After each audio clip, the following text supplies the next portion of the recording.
తీసుకొని చదువుతూ ఉంటుంది. పెళ్ళానికి ప్రేమతో అని చెప్పి తెల్ల చీర కట్టుకొని, మల్లెపూలు పెట్టుకొని, పడగ్గదిలోనికి ఎక్కువగా నగలు ఉండేలా కాకుండా కొంచెం సింపుల్‌గానే రెడీ అయ్యి వచ్చి, రోజు పాల గ్లాసుతో రూమ్‌లోనికి 8 లోపే వచ్చేయాలి.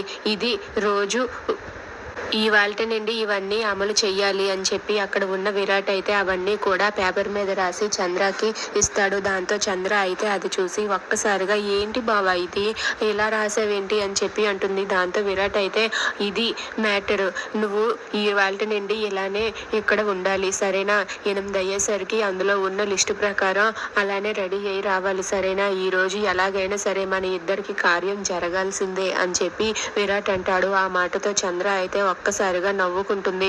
ఇక దాంతో అక్కడ ఉన్న చంద్ర అయితే లేదు బావా, మన పెద్దవాళ్ళు ఎప్పుడు ముహూర్తం పెడితే అప్పుడే మనం కార్యం చేసుకుందాం అని చెప్పి అంటుంది. దాంతో విరాట్ అయితే లేదు అన్ని అడ్డంకులు తొలగిపోయాయి, ఈ రోజుతో మన కార్యం జరగాల్సిందే అని చెప్పి అంటాడు. దాంతో చంద్ర అయితే నవ్వుకుంటుంది. ఇంతలో విరాట్ అయితే వెళ్లే ముందు ఒక్కసారి చంద్రకు ముద్దు పెట్టి చంద్ర దగ్గర నుండి అయితే వెళ్ళిపోతాడు. దాంతో అక్కడ ఉన్న చంద్ర ఒక్కసారిగా సిగ్గుపడుతూ తలదించుకుంటుంది. దాంతో అక్కడ ఉన్న శ్యామల అయితే వీళ్ళ మాటలు విని ఊరు మీ దుంపతెగ, ఇంతవరకు మీకు కార్యమే జరగలేదా, చెప్తాను మీ పని ఇలా కాదు, కార్యానికి ముహూర్తం పెట్టి మీకు సర్ప్రైజ్ ఇస్తాను అని చెప్పి అక్కడ ఉన్న శ్యామల అనుకుంటూ ఉంటుంది. దాంతో చంద్ర అయితే చాలా సంతోషిస్తూ ఉంటుంది. ఇక విరాట్ ఆ మాటలు అనటంతో చంద్ర సంతోషిస్తూ సిగ్గుపడుతూ అక్కడి నుండి అయితే వెళ్ళిపోతుంది.